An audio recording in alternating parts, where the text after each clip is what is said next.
Good evening. हम लोग आज की क्लास स्टार्ट करते हैं। आज की अपनी क्लास जो है वो डायरेक्टिव प्रिंसिपल्स पे डेडिकेटेड है। मेरे ख्याल से साउंड वॉइस सब क्लियर है। Then I will start today's lecture बहुत सिंपल सी बात कहने की कोशिश हम कर रहे हैं कि जो हमारा डायरेक्टिव प्रिंसिपल्स है उसमें क्या क्या ख़ास बात है, डायरेक्टिव प्रिंसिपल्स में और फंडामेंटल राइट में क्या क्या रिलेशनशिप है और कैसे डायरेक्टिव प्रिंसिपल्स बना और किस तरह बात आगे चली।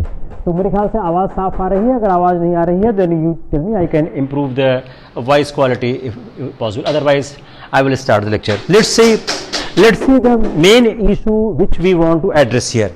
हम मुख्य मुद्दा क्या एड्रेस करना चाह रहे हैं, हम इसको समझने की कोशिश करते हैं। तो हमारा मेन मुद्दा आज के लेक्चर का क्या है कि सबसे महत्वपूर्ण चीज़ क्या, अगर हम डायरेक्टिव प्रिंसिपल्स को समझने की कोशिश करें तो इस पहली बात क्या है कि डायरेक्टिव प्रिंसिपल्स के साथ या उसके नीचे अंडरलाइंग प्रिंसिपल्स क्या हैं। What are the underlying principles involve with the directive principles, point number 1। Point number 2, अब हम डायरेक्टिव प्रिंसिपल्स को अगर हम बांट के देखने की कोशिश करें, अगर इसको हम ईयरमार्क करके देखने की कोशिश करें तो डायरेक्टिव प्रिंसिपल्स के साथ कौन कौन से टॉपिक कौन कौन चीज़ आती हैं। Social economic chapter, economic justice, social security, community welfare, cooperative society and relationship between fundamental right and directive principles. तो जो हम 5-6 चीज़ें समझने की कोशिश कर रहे हैं, सबसे महत्वपूर्ण चीज़ क्या है कि डायरेक्टिव प्रिंसिपल्स का अंडरलाइन प्रिंसिपल क्या है, डायरेक्टिव प्रिंसिपल्स हमारे साथ क्यों आया और डायरेक्टिव प्रिंसिपल्स कहना क्या चाहता है। तो पहली महत्वपूर्ण चीज है डायरेक्टिव प्रिंसिपल्स का अंडरलाइन प्रिंसिपल क्या है। What is the underline principles with the directive principles. तो राज्य के नीति निर्देशक तत्वों का जो अंडरलाइन प्रिंसिपल क्या है, सबसे बड़ी बात जो कहता है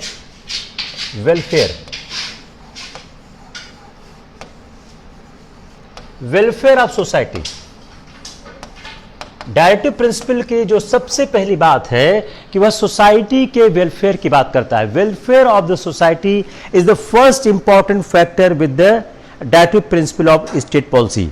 यह वेलफेयर ऑफ सोसाइटी कैसे प्राप्त किया जा सकता है? अटेम्प्ट बाय द स्टेट,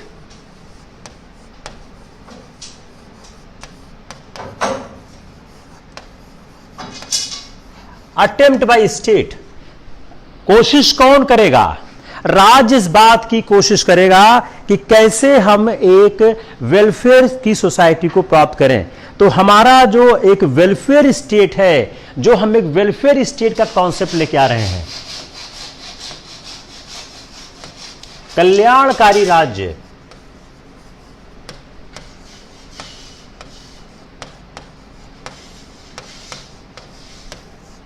जो कल्याणकारी राज्य की अवधारणा है, जो हमारे भारत के संविधान से स्टार्ट होती है, उस कल्याणकारी राज्य की अवधारणा कहां से आती है?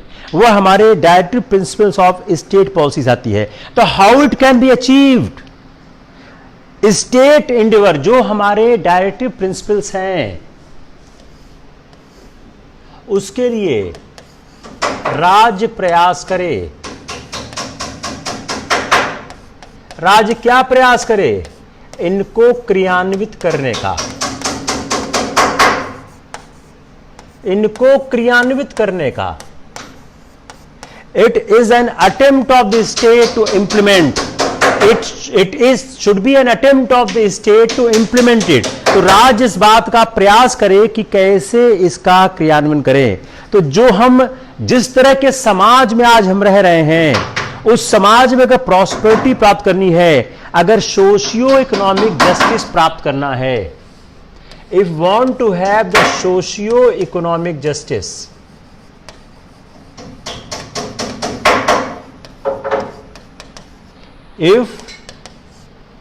इफ वी वांट, अगर हमको चाहिए socio economic justice, then we need to implement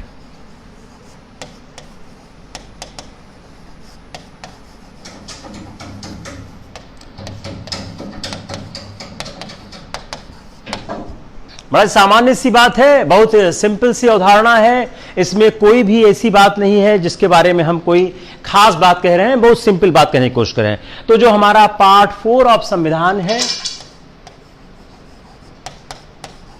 article 37 to 51, जिसमें हमने directive principles of state policies लिखा हुआ, राज्य के नीति निदेशक तत्वों के बारे में जो हमने जिक्र किया हुआ है, अगर उसको हम देखें तो वह ऐसे सिद्धांतों की अवधारणा करता है कि जो एक इस सोशल ऑर्डर को सिक्योर करने के लिए दिया गया है। तो एक सवाल क्या हो गया कि राज्य के नीति निर्देशक तत्वों की संकल्पना किस लिए की गई है? राज्य के नीति निर्देशक तत्वों की संकल्पना सोशल ऑर्डर को प्राप्त करने के लिए की गई है। यह सोशल ऑर्डर कैसे प्राप्त होगा? सोशल ऑर्डर प्राप्त करने का रास्ता क्या है कि जो अनुच्छेद 37 से 51 के बीच जिन प्रावधानों का जिक्र किया गया है, उन प्रावधानों को इंप्लीमेंट करने के लिए, क्रियान्वयन करने के लिए राज्य अटेम्प्ट करे, राज्य प्रयास करे। Hope it is clear. अब हम इस 37 से 51 में लिखा क्या गया है? वेल्थ सोर्स ऑफ, जो अगर हम 37 से 51 को देखें, उसमें दो महत्वपूर्ण चीज है, वेल्थ, ये आपके ऐसे में बहुत काम आएगा, एंड सोर्स ऑफ प्रोडक्शन। इसका कंसंट्रेशन कुछ हाथों में ना हो, इसका कंसंट्रेशन कुछ हाथों में ना हो।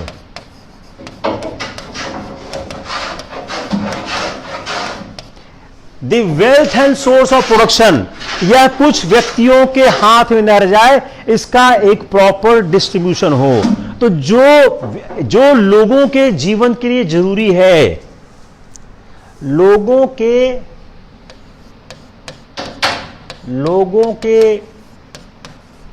जीवन के लिए जरूरी, लोगों के जीवन के लिए जरूरी वस्तुएं लोगों को प्राप्त हों,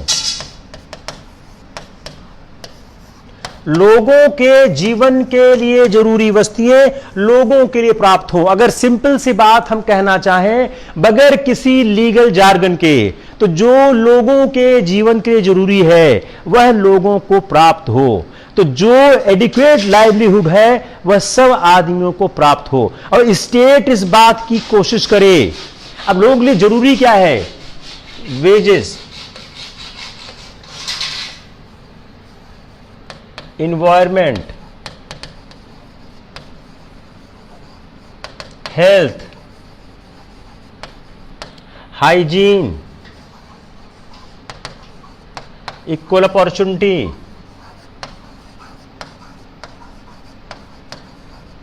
यह लोगों के जीवन के लिए जरूरी है।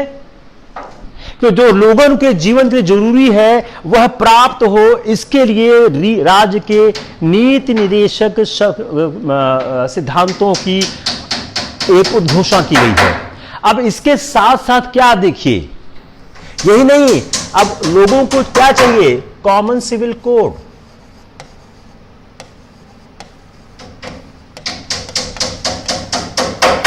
एजुकेशन, न्यूट्रिशन, सहभागिता।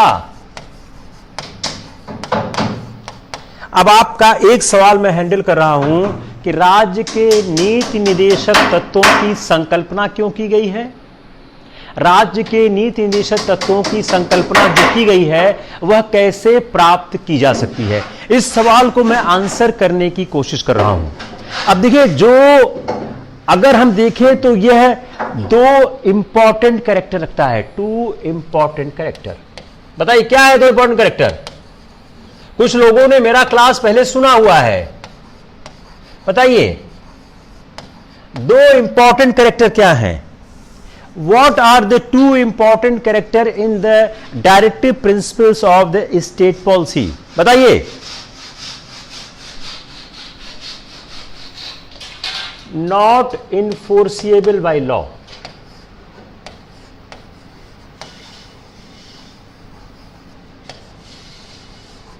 यह कानून के द्वारा इन्फोर्स नहीं किया जा सकता। याद आया? मैंने इसको कई बार पढ़ाया हुआ है कि दो इंपॉर्टेंट कैरेक्टर में जो पहला कैरेक्टर है वो नॉट इनफोर्सिबल लॉ, दूसरा क्या है? यह कंट्री के पॉलिसी के लिए फंडामेंटल है, पॉलिसी के लिए फंडामेंटल। जो हमारी देश की नीति बनेगी उसका यह आधारभूत तत्व है, वह बहुत महत्वपूर्ण तत्व है देश की पॉलिसी के लिए। अब आप खोलिए article 37, open article 37, open article 37 और रीड इट, यह आंसर मिलेगा। ओपन आर्टिकल 37, रीड आर्टिकल 37, उसमें शब्द लिखा है नॉट इनफोर्सिबल बाय लॉ। उसमें दो शब्द है 37 में। 37 में टू महत्वपूर्ण चीजें हैं, नॉट इनफोर्सिएबल बाय लॉ,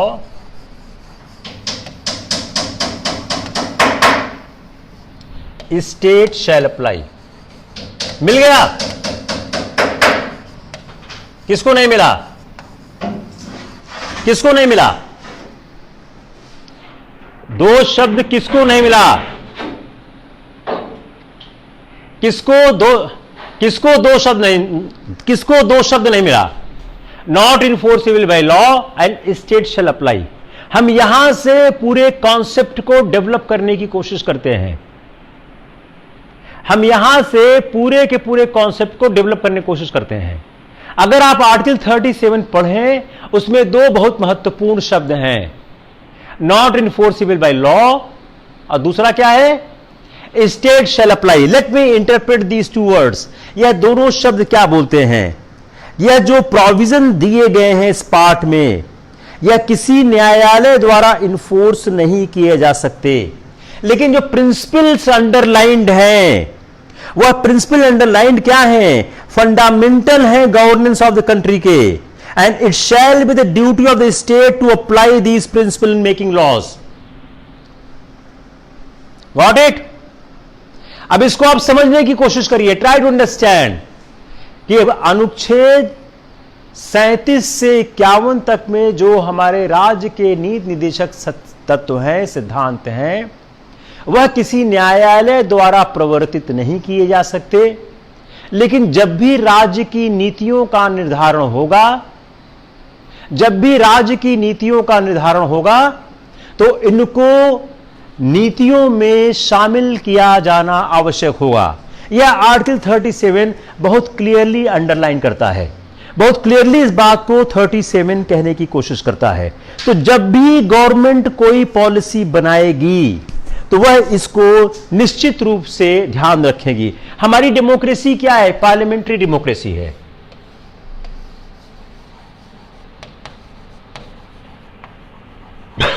हमारी डेमोक्रेसी एक पार्लियामेंट्री डेमोक्रेसी है।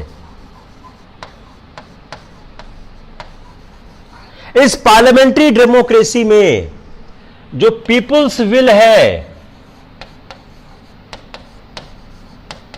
यह पैरामाउंट है। अगर आप इन तत्वों का समावेश नहीं करोगे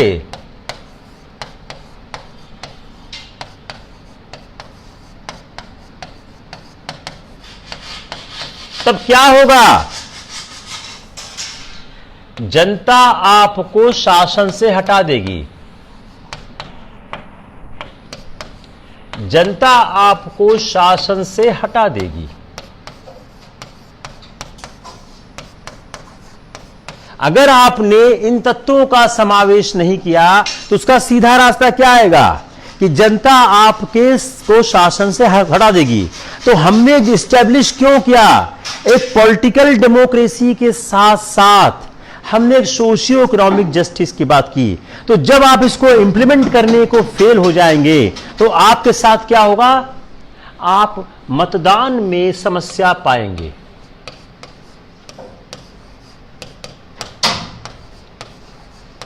तो एक इशू और क्या आपके कंट्रोल में आया कि यह इनफोर्सेबल बाय लॉ नहीं है, लेकिन पीपुल्स मैंडेट की ताकत इसके पीछे है।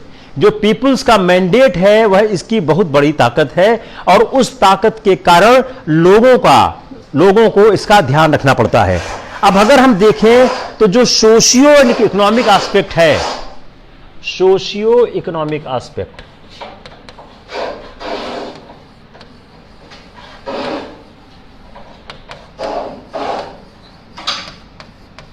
जो आर्टिकल 38-39 है,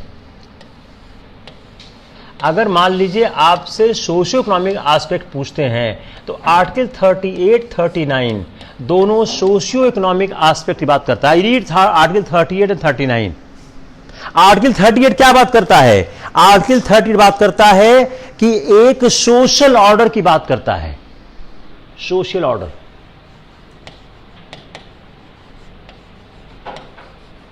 आर्टिकल 38 एक सोशल ऑर्डर की बात करता है। अगर आप आर्टिकल 38 पढ़ें तो आपको दिखता है एक सोशल ऑर्डर की बात करता है, और जो एक डिस्ट्रीब्यूटिव जस्टिस का सिद्धांत है जूरिस्प्रूडेंस का, उसकी बात करता है। Distributive justice. तो आर्टिकल 38-39 दो बात करते हैं, एक सोशल ऑर्डर की बात करते हैं, दूसरा एक डिस्ट्रीब्यूटिव जस्टिस की बात करते हैं। इसका मतलब क्या हुआ? इन दो शब्दों से हम कहना क्या चाह रहे हैं? जो कॉन्सेप्ट है डिस्ट्रीब्यूटिव जस्टिस का, वो कहना क्या चाह रहा है? वो कहना यह चाह रहा है कि जब आप कोई कानून बनावें, यह कहना क्या चाह रहा है? इकोनॉमिक इनइक्वलिटी को दूर करो।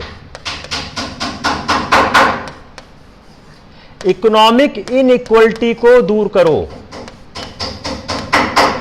जब आप कोई नियम कानून बनाओ, जो हमारा 38-39 है, वह दो कॉन्सेप्ट की बात करता है, सोशल ऑर्डर की बात करता है और डिस्ट्रीब्यूटिव जस्टिस की बात करता है। डिस्ट्रीब्यूटिव जस्टिस का कॉन्सेप्ट कहता क्या है कि जब आप कोई कानून बनाओ तो जो इकोनॉमिक इनइक्वलिटी है उसको दूर करो। समझ आ रहा ना? किसी को दिक्कत तो नहीं है? तो रिमूवल ऑफ इकोनॉमिक इनइक्वलिटीज। जब आप कोई भी ट्रांजैक्शन करो सोसाइटी में, उस ट्रांजैक्शन को करते समय अनइक्वल्स का ध्यान दो और इकोनॉमिक इनइक्वलिटी को दूर करने को ध्यान करो। जो हमारा सोशल ऑर्डर है, क्या अगर हम इस सोशल ऑर्डर को समझें आर्टिकल 38(1) से, आर्टिकल 38(1) कहता क्या है? अगर हम सोशल ऑर्डर समझने की कोशिश करें, वह वेलफेयर ऑफ द पीपुल की बात करता है। वेलफेयर ऑफ द पीपुल, यह बात करता है वेलफेयर ऑफ द पीपुल, लोगों के कल्याण की बात करता है। आप आर्टिकल 38(1) 2 मिनट के लिए पढ़िए आप, और आर्टिकल 38(1) को आप पढ़ते समय आर्टिकल 14 और प्रियम्बल का भी ध्यान करिए। When you read Article 38(1), you give a certain concept in mind about the 14 and preamble. आप preamble खोलेंगे, उसमें सोशियो इकोनॉमिक जस्टिस लिखा हुआ है। preamble में सोशियो इकोनॉमिक जस्टिस लिखा हुआ है।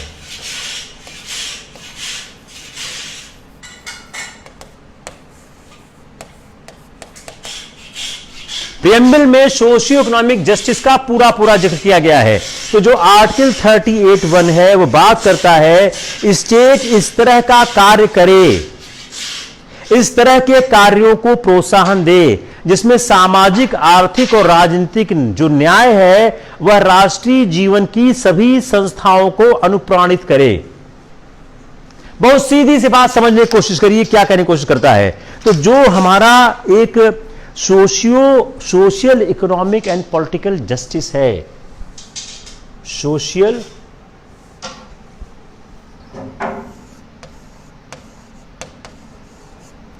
इकोनॉमिकल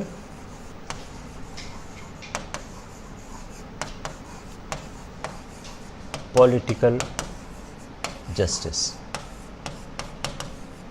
आर्टिकल 38 इस बात को पूरी संजीदगी से कहता है कि जो socio economical and political justice है, इसके लिए ऑल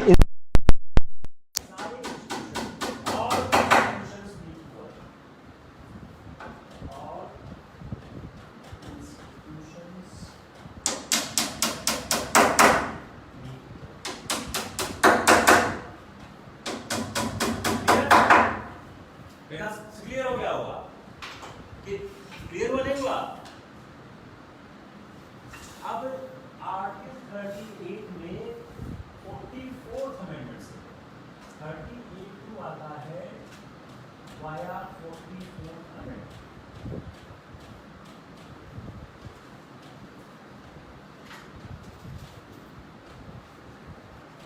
जो आपके आर्टिकल 38(2) में जो आता है वाया 44th अमेंडमेंट, इसका पर्पस क्या है?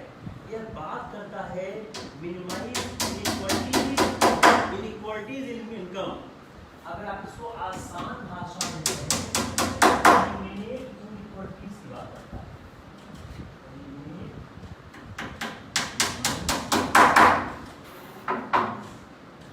इनइक्वालिटी की बात भैया 32 आप 32 बढ़िया आपको यहाँ पर मिलेगा।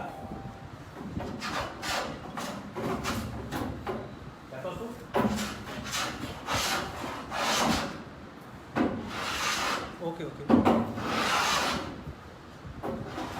अच्छा ओके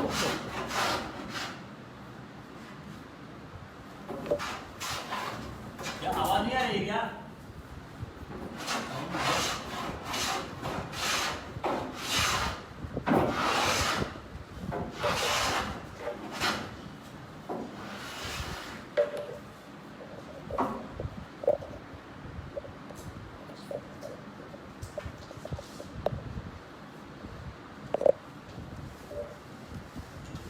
अब साउंड ठीक हुआ? Sound is better? बोलिए, साउंड ठीक हुई नहीं हुई? अब साउंड ठीक हुआ नहीं हुआ?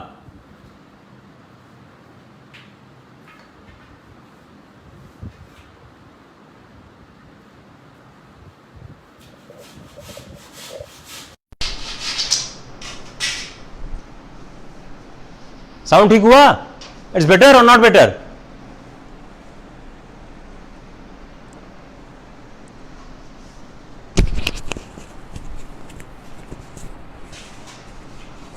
अच्छा now fine, okay okay okay okay okay, sorry. हाँ अभी ठीक नहीं हुआ? Still sound not improve.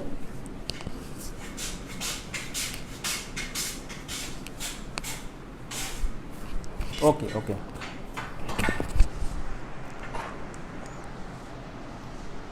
चलिए ओके, चलो स्टार्ट करते हैं। तो क्या हुआ? एलिमिनेट और मिनिमाइज इनइक्वालिटी। इनइक्वालिटीज को आप एलिमिनेट करो और इनइक्वालिटीज को आप मिनिमाइज करो। यह एक 38(2) का एक सीधा सा सिद्धांत है जो हमको दिखाई देता है।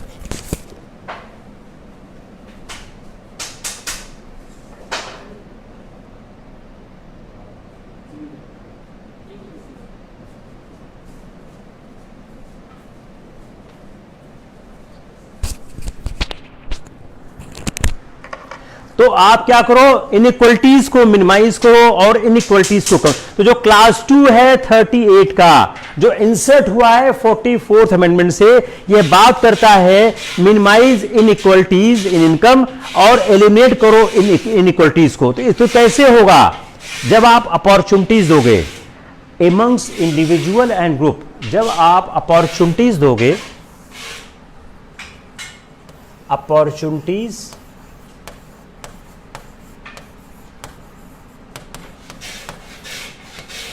amongst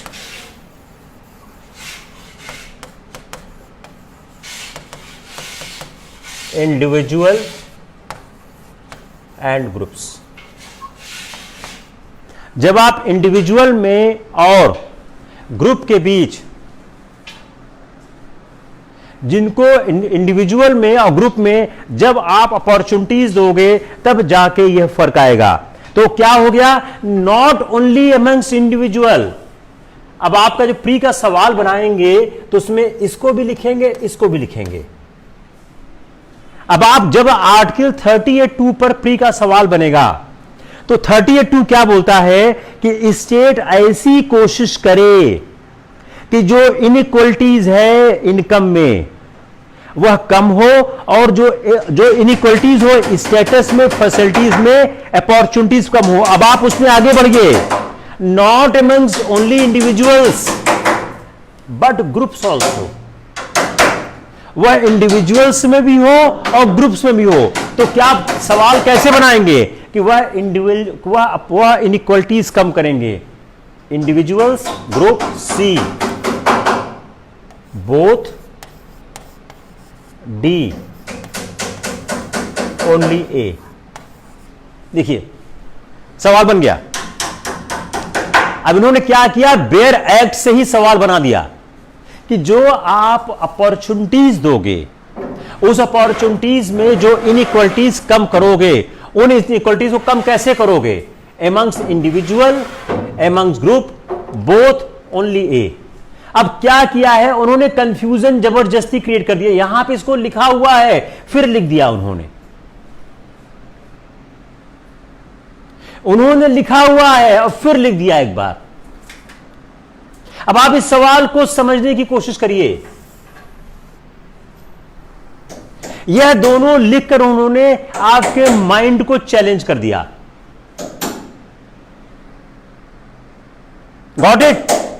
चीज वही लिखी गई है। कई बार सवाल आप देखिए, सवाल इसलिए बनते हैं ताकि आपके दिमाग को चुनौती दी जा सके। तो दिमाग को चुनौती देते हुए आपके यह सवाल तैयार हो गया। तो अब जो नेशनल पॉलिसी बना, इसका मतलब क्या हो गया, जो नेशनल पॉलिसी बने वेजेस पे और इनइक्वलिटीज पे, इसका मतलब क्या हुआ कि जो पॉलिसी बने वो वेरियस स्फीयर्स में बने। जरा इसको और समझने की कोशिश करते हैं।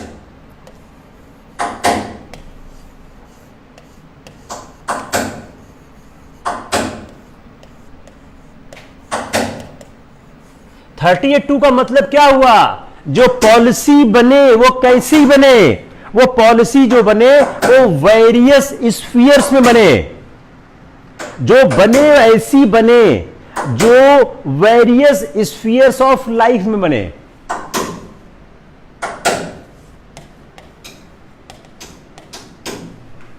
मेरे ख्याल से अब क्लियर हो गया होगा। I think now it's clear. Yes sir, no? मेरे ख्याल से अब आपको पूरी तरह से हो गया क्लियर। 2 मिनट का पॉज लेते हैं। आप बताइए किसको क्लियर हुआ, नहीं हुआ? आवाज ठीक हो गई होगी शायद। क्लियर हो गया? वीना सिंह। और बताइए कोई? Yes sir, Vipendra Kumar. और बताइए? Clear, lovely lovely. और बताइए कोई सवाल आएगा कर लेंगे ना इस पे आप लोग? Very lovely lovely, great great great great. जरा हम सोशल ऑर्डर को समझने की कोशिश करते हैं कि जो एक शब्द सोशल ऑर्डर है वह क्या है और क्या चाहता है। वो जो 38 में एक शब्द है social order,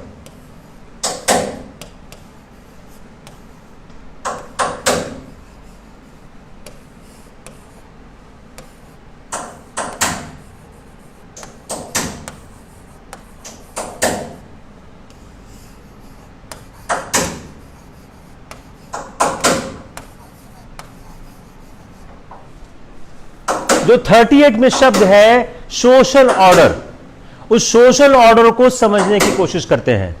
law and order and public order. अगर इन दोनों को आप देखिए, 38 का जो शब्द है social order and public order, तो what our social order ought to be, what our social order ought to be, हमारा सोशल ऑर्डर क्या होना चाहिए, इसको हम समझने की कोशिश करते हैं कि जो हमारा डायरेक्टिव प्रिंसिपल सोशल ऑर्डर को बोलता है वह सोशल ऑर्डर क्या होना चाहिए, किस तरह का होना चाहिए। डायरेक्टिव प्रिंसिपल्स की कोई वैल्यू है या नहीं है, वैल्यू है या नहीं है। देखिए कई चीजें मैं जानबूझ के रिपीट करता हूं ताकि आपके दिमाग में कहीं जाके स्थापित हो जाए। इसकी कोई वैल्यू है या नहीं है। हमारा जो आइडियल है क्या है, ideal is economic democracy, ideal is not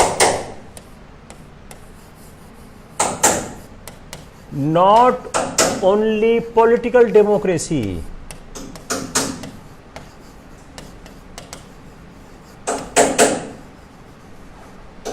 but economic democracy as well.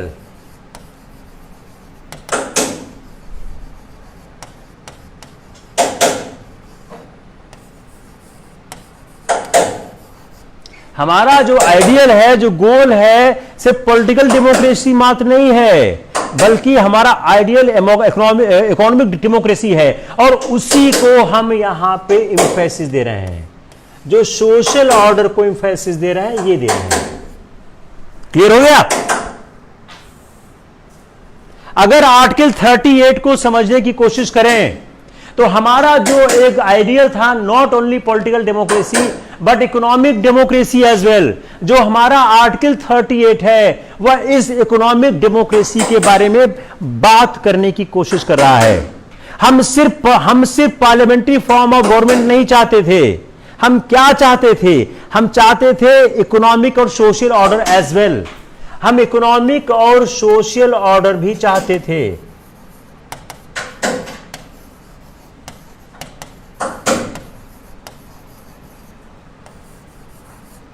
हम इकोनॉमिक एंड सोशल ऑर्डर भी चाहते थे।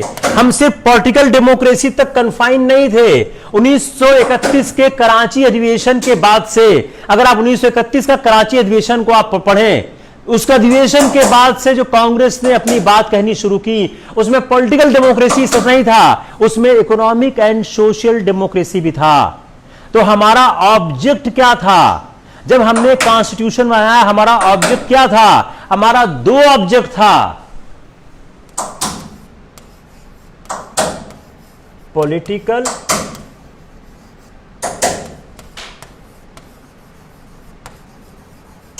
इकोनॉमिक। जब हमने अपना संविधान बनाया तो हमारे संविधान को फ्रेम करते समय जो हमारा ऑब्जेक्ट था वो था पॉलिटिकल डेमोक्रेसी, इकोनॉमिक डेमोक्रेसी, और हर सरकार के लिए जरूरी था कि वह ऐसा कार्य करे कि इकोनॉमिक डेमोक्रेसी हमको प्राप्त होनी चाहिए। Got it? तो पार्ट 4 क्या कर रहा है? एक गाइडिंग लाइट दे रहा है। यह क्या कर रहा है? एक हमको गाइडिंग लाइट दे रहा है। अब इस विवेचन के आलोक में आप आर्टिकल 38 को समझने की कोशिश करिए, और अगर इस विवेचन के आप समझेंगे तो शायद समझना आसान हो जाएगा। तो जो essential for the growth and development of personality of every citizen, growth and development of the personality of every citizen।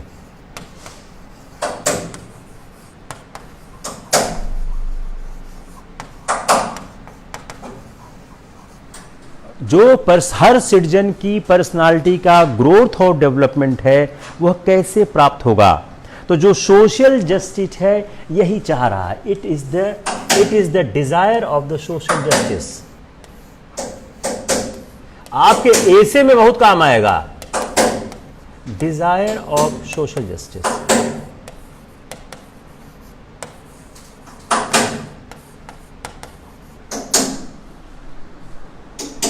It's clear? आवाज ठीक आ रही है अब तो? डिजायर ऑफ सोशल जस्टिस है क्या?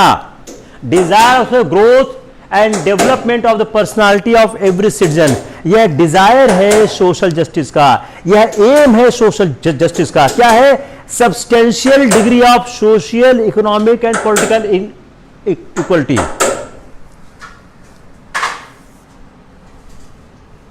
Social, economic, political.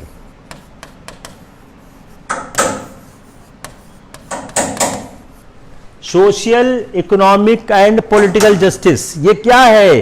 जो हमारा सोशल जस्टिस का एम है कि हम एक सब्सटेंशियल डिग्री,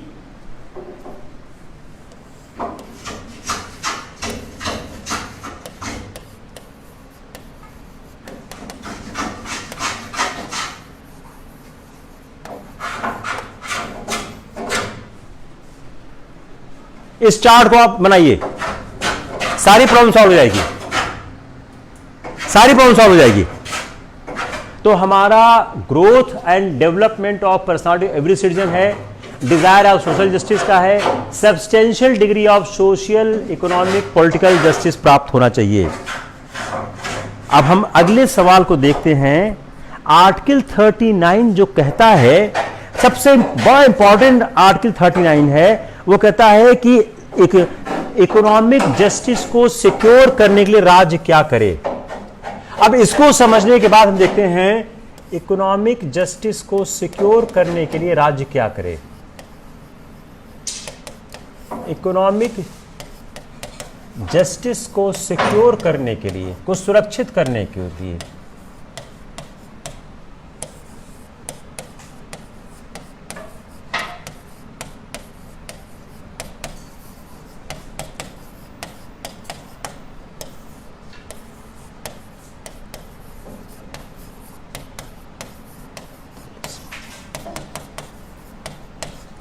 चलिए एकदम आसान कर दिया, एकदम इजी कर दिया,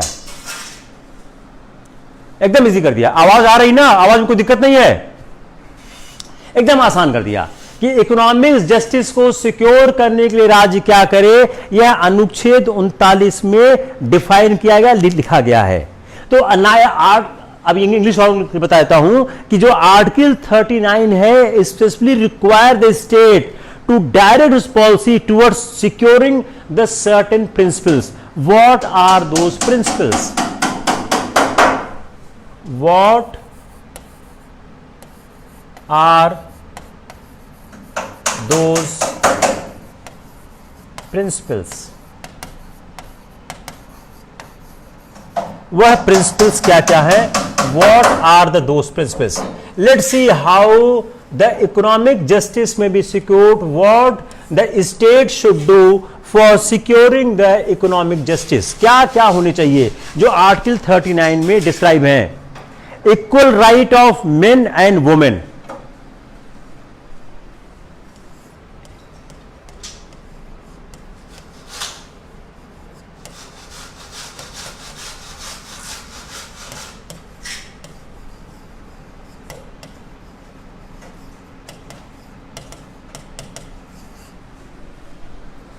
equal right and adequate means of livelihood.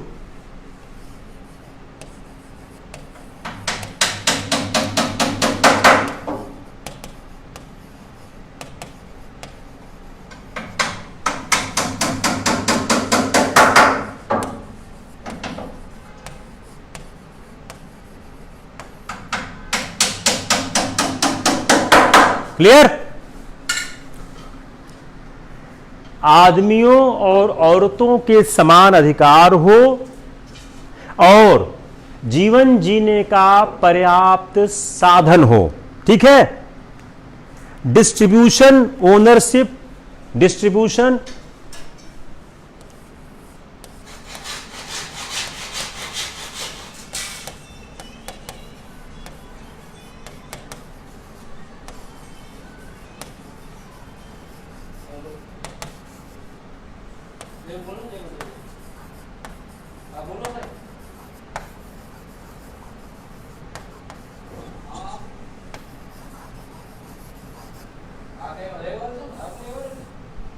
Distribution, ownership, material, resources, good.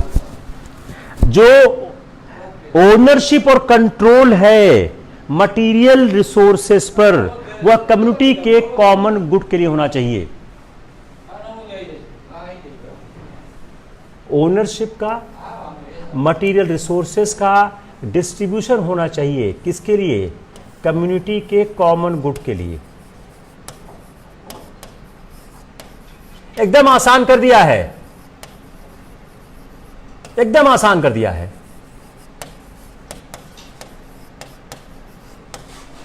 एकदम आसान हो गया है। बोलिए,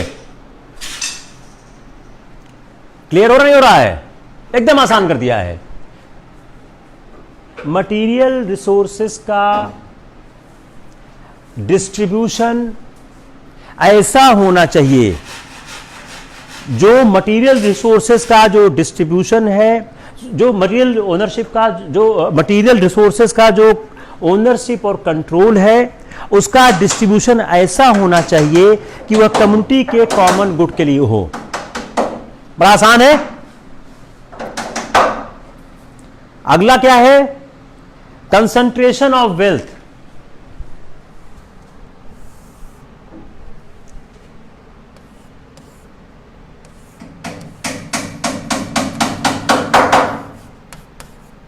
कंसंट्रेशन ऑफ वेल्थ।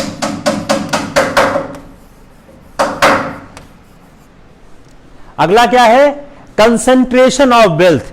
वेल्थ का कंसंट्रेशन ऐसा होना चाहिए, ऐसा होना, ऐसे इकोनॉमिक सिस्टम को आप इंकरेज करो कि वह कंसंट्रेशन ऑफ वेल्थ न हो कुछ हाथों में।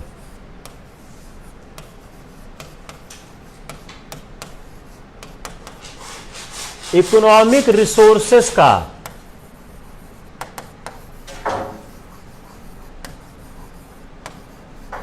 ऐसा और आसान करते हैं देशी भाषा में, ऐसा इंतजाम करो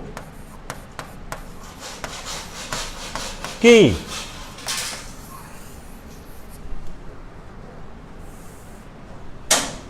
हो गया क्लियर? इकोनॉमिक रिसोर्सेस का ऐसा सिस्टम बनाओ, ऐसा सिस्टम इंश्योर करो कि जो रिजल्ट हो वो कंसंट्रेशन ऑफ वेल्थ कुछ हाथों में ना हो, और मीन्स ऑफ प्रोडक्शन,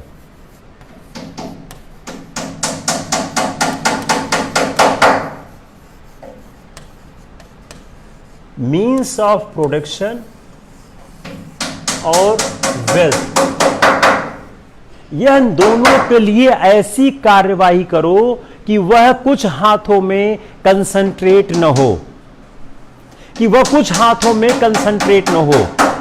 इसको और आसान करें कि हो गया क्लियर?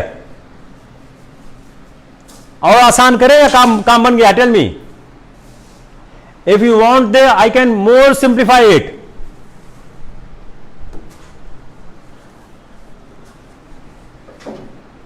Tell me. क्लियर हो गया? चलो वह बहुत अच्छा। तो हम इसको समराइज करते हैं कि to ensure that the economic system should not result in concentration of the wealth and means of production to common detriment, आम आदमियों के अहितकारी हो जाए, आप ऐसी पॉलिसी या सिस्टम को बनाओ। अब इसको हम थोड़ा और आसान करते हैं। आप ऐसी पॉलिसी या सिस्टम को बनाओ जिसमें वेल्थ का कंसंट्रेशन कुछ हाथों में ना हो और मीन्स ऑफ प्रोडक्शन हर व्यक्ति को प्राप्त हो, और यह व्यक्तियों के प्रतिकूल न हो, यह व्यक्तियों के प्रतिकूल न हो। Next,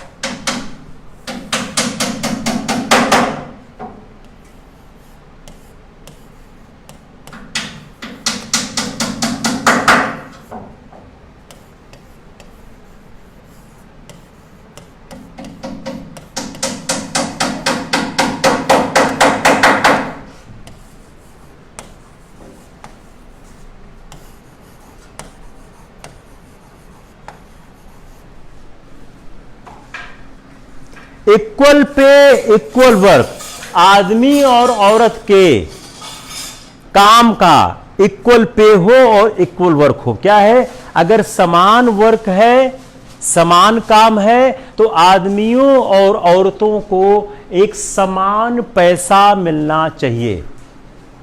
got it? बहुत अच्छी बात है, सब लोग समझ रहे हो। Health, children, economic necessity. Health,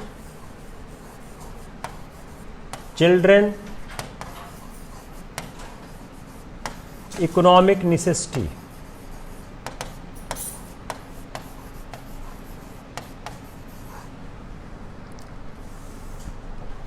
health, children, economic necessity. जो health and strength of worker है, हेल्थ कितना है, health, strength, worker. Health, strength, worker. जो हेल्थ और स्ट्रेंथ है वर्कर की। Tender age children,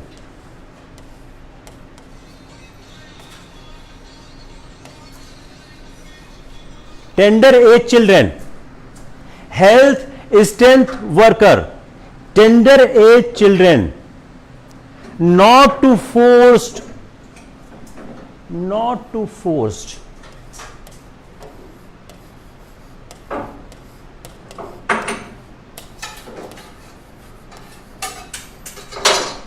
not to force। किसके लिए?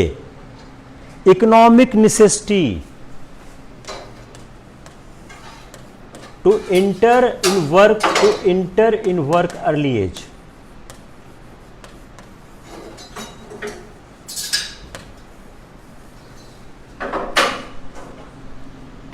समझ गए कि हेल्थ और स्ट्रेंथ वर्कर की ध्यान दी जाए, उसको प्रोटेक्ट किया जाए। जो टेंडर एज चिल्ड्रन है, इंश्योर किया जाए कि वह काम के लिए बाध्य न किए जाएं, अपनी आर्थिक आवश्यकता के लिए, अपनी एज के लिए अनसूटेड, इंटर अर्ली एज, जो क्या है, अनसूटेड एज के कामों के लिए। क्लियर हो गया? फिर रिपीट करता हूं। हम समझाने की कोशिश क्या कर रहे हैं कि राज्य ऐसी पॉलिसी बनाए कि वह सिक्योर करे। क्या सिक्योर करे? वह प्रोटेक्ट करे health and strength of the workers. तो पहला बात क्या बोला है? वर्कर्स के हेल्थ और स्ट्रेंथ को इंश्योर करे। दूसरा बात कर रहा है, जो टेंडर एज के चिल्ड्रन हैं, वह अपनी आर्थिक आवश्यकताओं के लिए ऐसे कार्यों में ऐसे कार्यों को करने को बाध्य न किए जाएं जो कि उनके लिए नुकसानदायक हो। मेरे पास क्लियर हो गया? थोड़ा सा मुश्किल होता है आर्टिकल 39 समझना। बताइए। चलिए 30 सेकंड पॉज लेते हैं। बताइए आप लोग, किसी को कोई समस्या है? नरसिंह त्रिपाठी, क्या समस्या है? आर्टिकल 24 फंडामेंटल राइट में है और यह डायरेक्टिव प्रिंसिपल्स में है। दोनों में फर्क है। आर्टिकल 24 यह कहता है कि आप नहीं कर सकते हो। आर्टिकल 39 बोलता है कि राज्य इस तरह का प्रावधान कानून बनावे जिसमें कम उम्र के बच्चों को अपनी आर्थिक आवश्यकताओं के लिए किसी नुकसानदेह कार्य में करने को बाध्य न किया जाए। ठीक हुआ? अपॉर्चुनिटीज,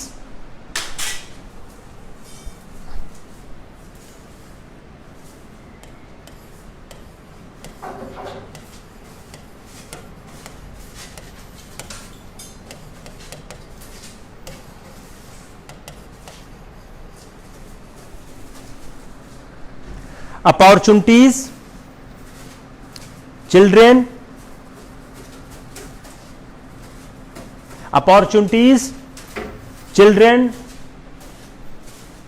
freedom,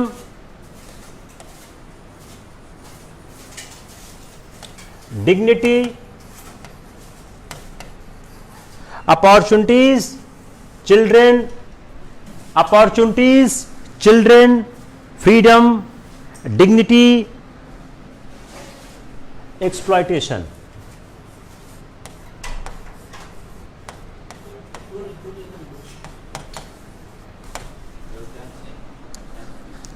अब क्या राज क्या करे?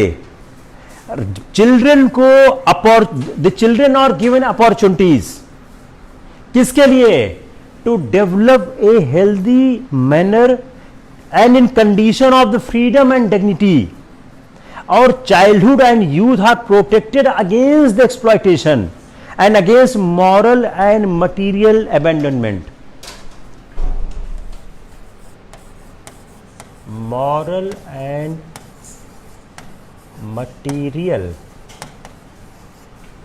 abandonment.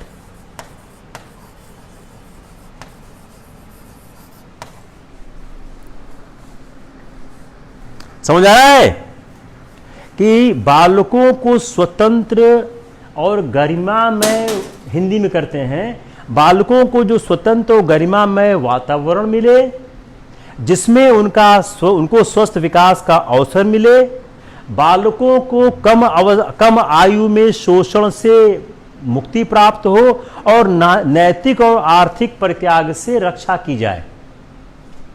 अगर आप 39F को देखें तो बेसिकली बात किसका करता है? चिल्ड्रन का करता है. यह चिल्ड्रन की बात करता है. वह चिल्ड्रन के बारे में क्या बात करता है? वह चिल्ड्रन के बारे में क्या क्या बात करता है? बताइए. वह चिल्ड्रन के बारे में क्या क्या बात करता है? वह बात करता है अपॉर्चुनिटीज एंड फैसिलिटीज.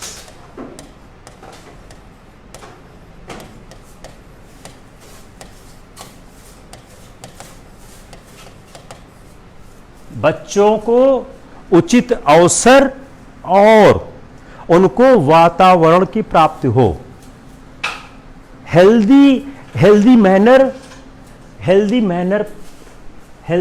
में प्राप्त हो,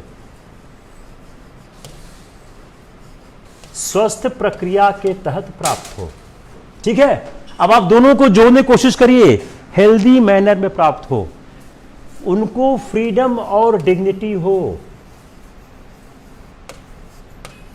उनकी गरिमा का सम्मान किया जाना चाहिए, उनको फ्रीडम और डिग्निटी हो. तो जो बच्चों के विकास का अवसर हो, उस विकास के अवसर में उनको स्वतंत्रता हो और गरिमामय वातावरण हो, अगेंस्ट एक्सप्लॉयटेशन हो, उनका शोषण न हो, अगेंस्ट एक्सप्लॉयटेशन. बच्चों का शोषण नहीं होना चाहिए, बच्चों का शोषण नहीं होना चाहिए. और नैतिक और आर्थिक परित्याग से रक्षा करो, नैतिक आर्थिक परित्याग से रक्षा करो.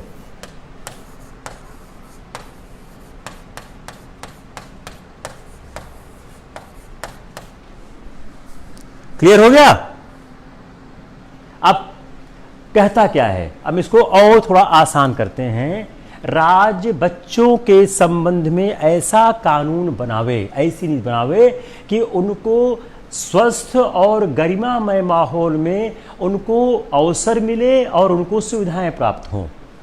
उनका किसी भी तरह के शोषण से रक्षा की जानी चाहिए. और राज्य इस बात को सुनिश्चित करे कि बच्चों का नैतिक और आर्थिक परित्याग न हो. बताइए किसको क्लियर नहीं हुआ? बताइए किसको क्लियर नहीं हुआ?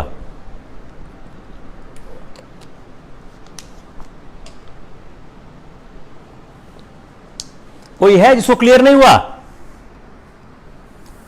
यार इससे आसान कैसे करें? और आसान करें? बताइए और आसान करें, जल्दी बोलिए. अब ये मटेरियल रिसोर्स है क्या?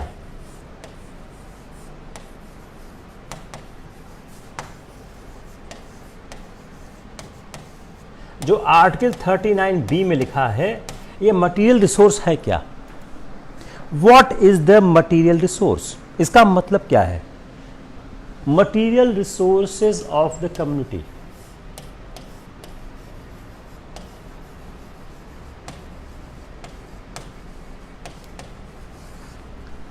Material resources of the community, ये एक्सप्रेशन क्या कवर करता है?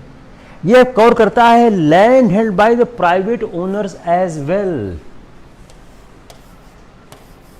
Land holded by private owners as well. जब आपका सवाल प्ले का बनाएंगे तो बोलेंगे कि मटेरियल रिसोर्सेज का क्या तात्पर्य है? राज्य के नीति निश्चित तत्वों में व्याख्यायित मटेरियल रिसोर्सेज का क्या तात्पर्य है?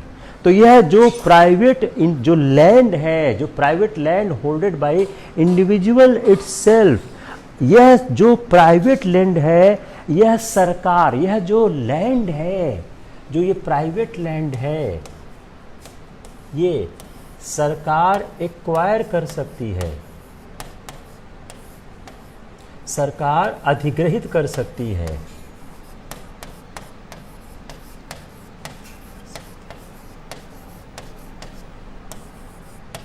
पब्लिक पर्पस के लिए, for the public purpose the government can acquire these private land. Clear हो गया? तो such private land can be acquired by the government for public purpose. कैसे पब्लिक पर्पस? जो हाउस, रोड, पार्क,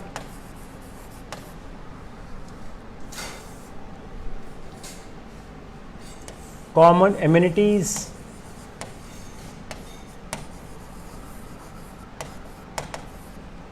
इन सब लक्ष्यों के लिए, इन सब कार्यों के लिए वह इसको प्राप्त कर सकती है। तो जो नेशनलाइजेशन स्कीम है, उस नेशनलाइजेशन स्कीम का मतलब क्या है? उसका पर्पस क्या है? डिस्ट्रीब्यूशन और डिस्ट्रीब्यूशन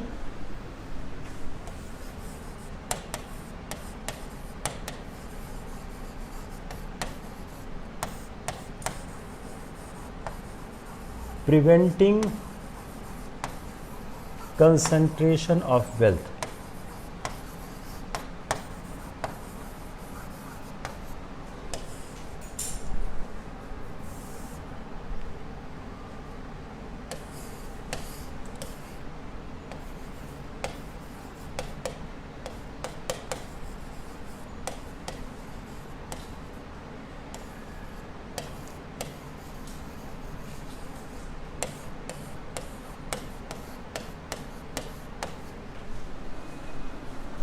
ठीक है, क्लियर हो गया कि जो नेशनलाइजेशन स्कीम है, इसका पर्पस क्या है? इस किस से बनी है? डिस्ट्रीब्यूशन और preventing the concentration of wealth.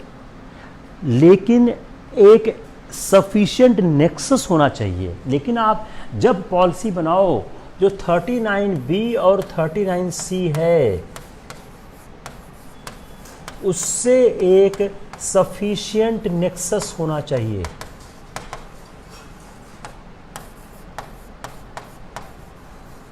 उससे एक सफिशिएंट नेक्सस होना चाहिए। अगर सफिशिएंट नेक्सस नहीं होगा तो आप यह कानून बनाकर लागू नहीं कर सकते हो। तो डिस्ट्रीब्यूशन ऑफ जो मटेरियल रिसोर्सेज है, वह इस तरह से किया जाना चाहिए कि वह कॉमन गुड के पर्पस को सर्व कर रहा है। अगर वह सर्व नहीं कर रहा है तो वह नहीं लगाया जा सकता। जो नेचुरल रिसोर्सेज है, वह किसको बिलोंग करते हैं?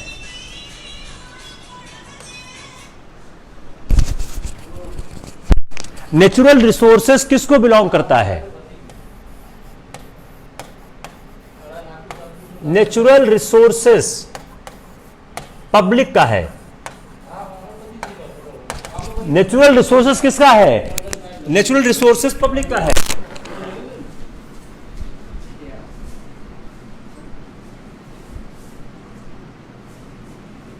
नेचुरल रिसोर्स किसका है? नेचुरल रिसोर्सेस पब्लिक का है, it belongs to the public. जो 39 BC का पूरा कॉन्सेप्ट है वह नेचुरल रिसोर्सेस पब्लिक को बिलोंग करता है, इसलिए यह पब्लिक को माना जाता है।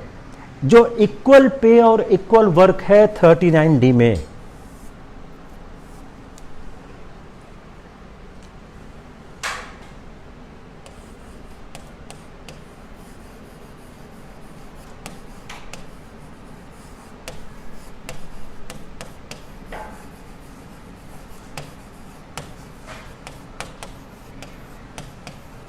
जो equal pay and equal work है जो 39D में आपने लिखा हुआ है, यह इक्वल पे और इक्वल वर्क क्या बात कहता है? यह एक कॉन्स्टिट्यूशनल गोल है, यह एक रेमेडी है। तो जो equal pay and equal work है, अगर ये फंडामेंटल राइट नहीं भी है 39D को, तो सर्टेनली एक कॉन्स्टिट्यूशन गोल है, इसलिए यह कैपेबल है for enforcement through the constitutional remedy under article 32। यह equally applicable to person employed on daily basis.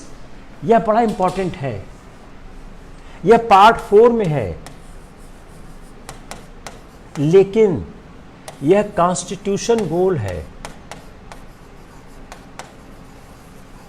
यह सुप्रीम कोर्ट ने कहा हुआ है, मेरी बात नहीं है यह एक कॉन्स्टिट्यूशनल गोल है, यह एक कॉन्स्टिट्यूशनल गोल है। अगर इस कॉन्स्टिट्यूशनल गोल के लिए, तो इसलिए कैपेबल है enforcement through the remedies of the 32। अगर हम इस बात को समझने की कोशिश करें कि जो हमारे बच्चों के 14 साल से कम उम्र में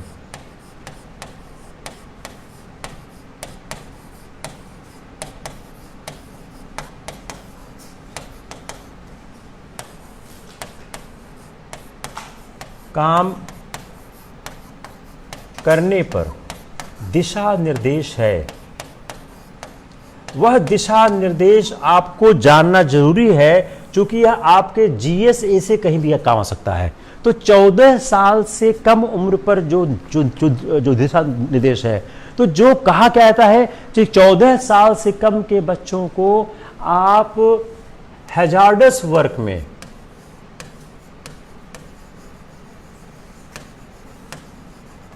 खतरनाक कामों में,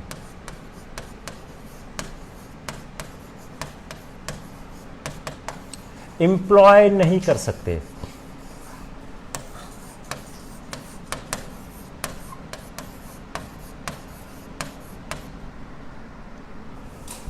खतरनाक कामों में, कार्यों में इनको आप एम्प्लॉय नहीं कर सकते हो। तो कोर्ट ने कई डायरेक्शन, अब आपका जो इथिक्स का पेपर है उसमें आप इसका इस्तेमाल करना। जो इथिक्स का पेपर आता है आपका, जो पेपर 4 है, उसमें आपका इस्तेमाल होगा ये। तो let's see this part with the intention to how we can utilize in the part 4 of ethics paper।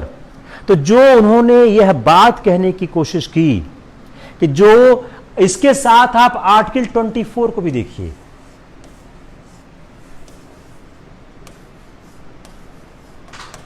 You see the article 24, किसी ने लिखा भी था अभी आर्टिकल 24 के बारे में।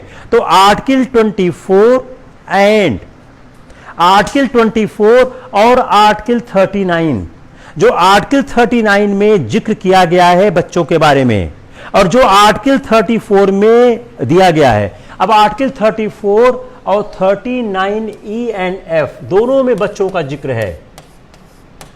थोड़ा हम लोग उसे टाइम लगाते हैं, बहुत अच्छा एस्पेक्ट है ये, कई तरह से आपके काम में आएगा।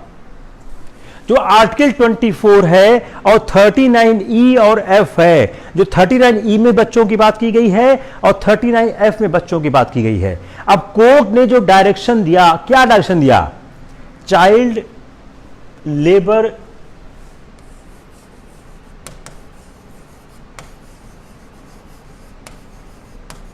Rehabilitation,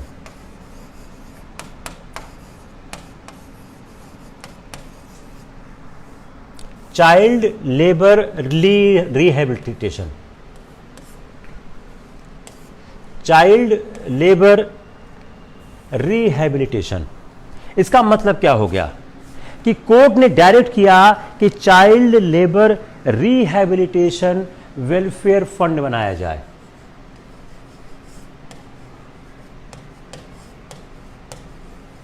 child labour rehabilitation welfare fund बनाया जाए। किसके लिए बनाया जाए? बच्चों के लिए बनाया जाए, और उसमें जो ऑफेंडिंग एम्प्लॉयर्स हैं वह कंपनसेशन पे करें। ऑफेंडिंग एम्प्लॉयर्स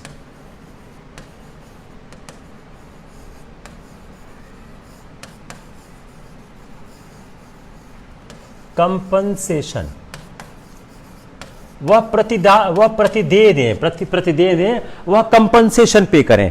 क्या क्या पे करें? ₹20,000 वह पे करें उस फंड में, ₹20,000 उस फंड में पे करें।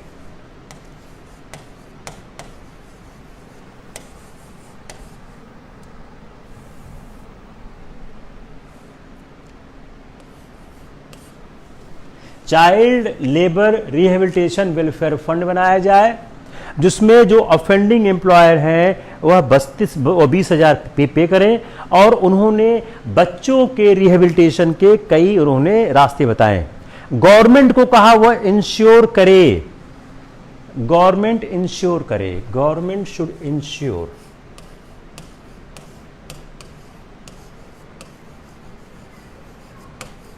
मेरे ख्याल से मैं फास्ट नहीं चल रहा हूं, I am trying to go slow as possible.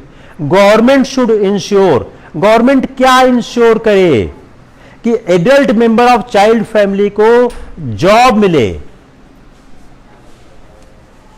Adult member of child family को जॉब मिले। कहां? उस फैक्ट्री में और नियर बाई। ठीक है? कैसे इसका इस्तेमाल होगा अभी मैं आऊंगा, पहले आप इसको समझ लीजिए, then I will come how to utilize these informations. कैसे इंफॉर्मेशन आपके काम में आएगी। तो गवर्नमेंट इंश्योर करे कि चाइल्ड लेबर को कि चाइल्ड को काम मिले। कहां काम मिले? उस फैक्ट्री में और नियर। और जहां पर उन केसेस में जहां पर यह पॉसिबल नहीं हो जॉब देना, तो गवर्नमेंट उसके लिए एप्रोप्रिएट काम क्या करे? कंपनसेशन डिपॉजिट करे 5,000 in the fund for each child employed. अगर काम नहीं दे पा रहे हो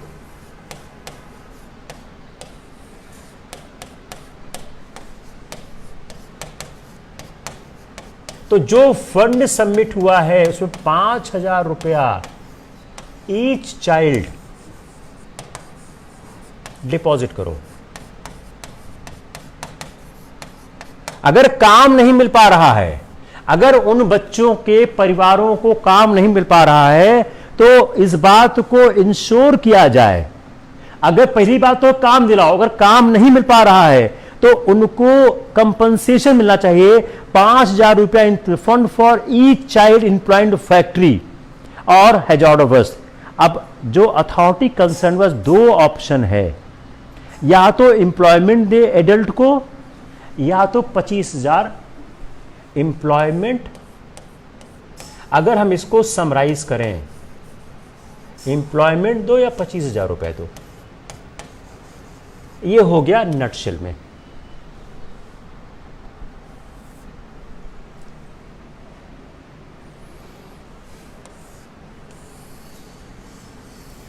आपके इथिक्स के पेपर पे हम आते हैं। इथिक्स के पेपर में इसका इस्तेमाल किस तरह से होगा?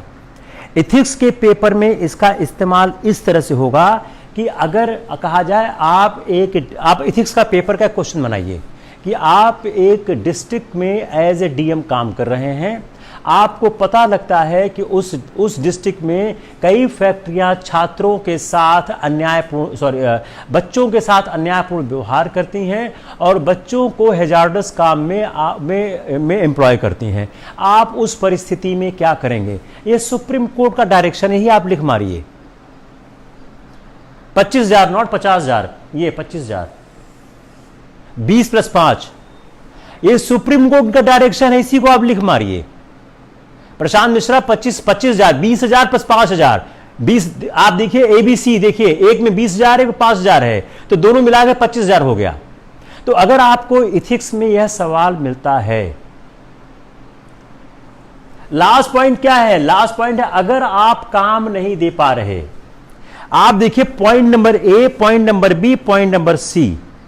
पॉइंट नंबर ए क्या है कि चाइल्ड रिहेबिलिटेशन फंड बनाइए।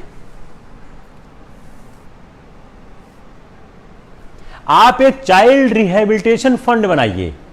जो चाइल्ड रिहेबिलिटेशन वेलफेयर फंड है उस फंड को बनाइए, और उस फंड में जो ऑफेंडिंग एम्प्लॉयर हैं वो हर चाइल्ड को कंपनसेशन दे 20,000 रुपया। यह तो करना ही करना है कि आपने जैसे ही बच्चे को हजार्डस काम में लगाया, आपको 20,000 रुपया फंड में देना है। उसके बाद गवर्नमेंट इस बात को इंश्योर करे कि जिस परिवार का बच्चा उस हजार्डस काम में लगाया गया है, उस परिवार के व्यक्ति को रोजगार प्रदान किया जाए। अगर आप रोजगार नहीं दे पा रहे हो तो 5,000 रुपया जमा करो हर बच्चे के नाम उस फंड में। तो कितना हो गया? 25,000 रुपया हो गया। कितना हो गया? 25,000 रुपया हो गया। तो अथॉरिटी कंसर्न के पास दो ऑप्शन है, either it ensure the alternative employment for the adult. जो पहला पॉइंट है alternative employment from the adult whose name would be suggested by the parent of the guardian or child concerned, or it should deposit a sum of 25,000 rupees in the fund. हो गया clear? अब आपके पास अगर ethics का सवाल आता है तो आप इसको यही लिखो कि आप एक डिस्ट्रिक्ट के मजिस्ट्रेट हो, आपको यह पता चलता है कि उस आपके एरिया में कुछ बच्चों को हैजार्डस काम में लगाया गया है, आप उसमें क्या प्रक्रियाएं करोगे, आप यही लिख मारो। यह सुप्रीम कोर्ट का वेल रीजन्ड कई ऑर्डरों का कंक्लूजन है। सुप्रीम कोर्ट के कई ऑर्डर को मिला के यह एक कंक्लूजन आ रहा है, यही आप लिख दो। इससे अच्छा आपको क्या मिलेगा?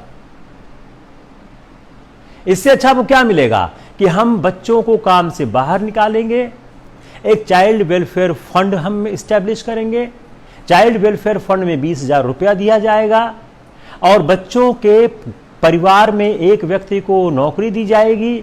अगर नौकरी नहीं दी जा पा रही है तो 5,000 रुपया जमा करना होगा।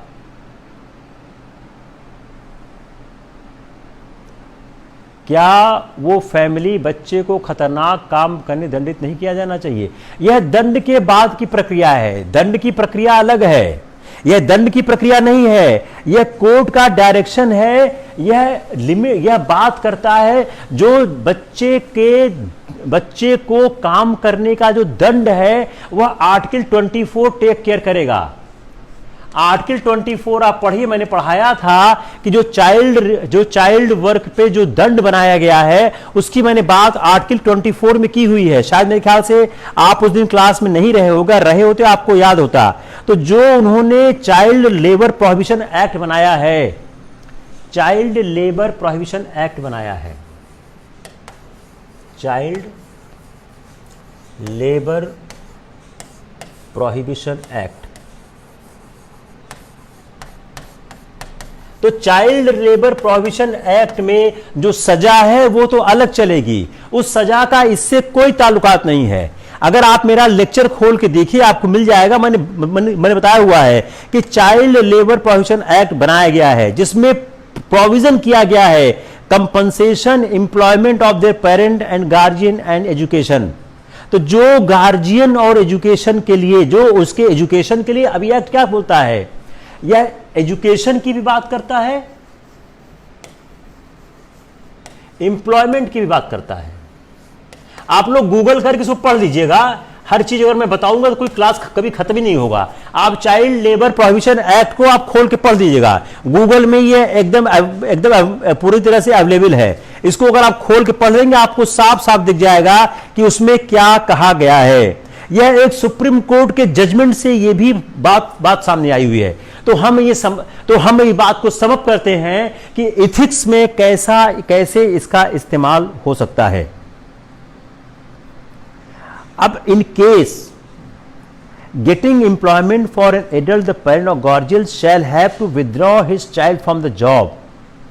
Even if no employment be provided, the parent shall have to see that his child is spared from the requirement of the job as alternate source of income from deposit. तो अगर बच्चे को निकालना है तो भी 25,000 रुपए मिलेगा। तो क्या करें अगर अल्टरनेटिव जॉब नहीं मिलता है तो भी? Even in case getting employment for adult shall have to withdraw the child from the job. Even if no employment would be provided, the parent shall have to see that his child is spared from that. बच्चे को वहां से बाहर किया जाना चाहिए। It's clear? किसको clear नहीं हुआ? किसको क्लियर नहीं हुआ बताओ? किसको क्लियर नहीं हुआ? कोई ऐसा है जिसको क्लियर नहीं हुआ हो? कोई ऐसा है जिसको क्लियर नहीं हुआ हो?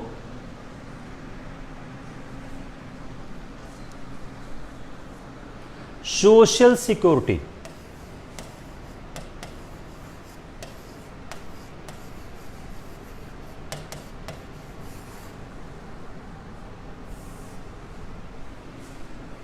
हम directive principle of state policy बात करता है सोशल सिक्योरिटी का। देखिए article 43A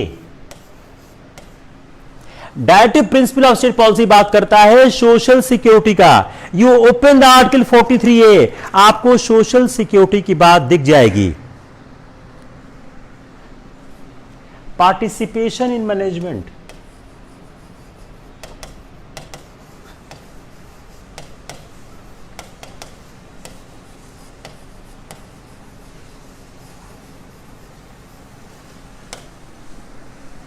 you just about the social security, इस तरह का सुटेबल लेजिस्लेशन बनाया जाए जिससे इस बात को सिक्योर किया जाए कि वर्कर्स का पार्टिसिपेशन मैनेजमेंट में आवश्यक है।